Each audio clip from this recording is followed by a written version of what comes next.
some parts of Zimbabwe have started receiving rains amid fears of thunderstorms and flash floods. But the weatherman has allayed those fears, saying the prevailing wet conditions do not pose much threat and will last for a few days. However, the Department of Civil Protection says they are on standby in case of any inclement weather conditions occurring. We are joined live by the Chief Meteorological Officer at the Met Department, James Ngoma, to give more insights into the current wet conditions. Good evening, James. There are fears of thunderstorms this week.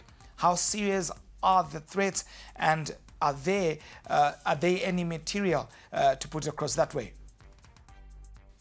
Yes, we've had a system that was approaching from the Atlantic Ocean through Botswana, and it entered Matabeleland North and Matabeleland South as of yesterday.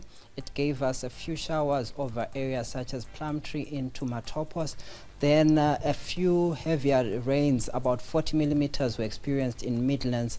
That's about 42 millimeters in Gweru and Kwekwe areas. Then that system faded off into Masvingo, where we had a bit of moisture coming in from South Africa.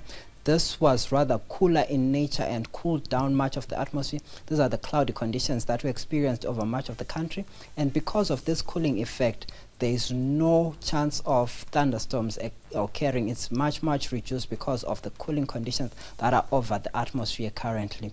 The heavier downpours were over also Kariba area, where we had a localized downpour at Kariba, but notably in Karoi we had just below 1 millimeter being experienced over Karoi. So the nature of these storms is very localized in nature, but in terms of amounts, we haven't had any significant amounts that might cause significant flooding in areas. So our warning currently stands at a warning level of 2. Our highest warning level is a level 10, so we don't expect much in terms of destruction based on this system.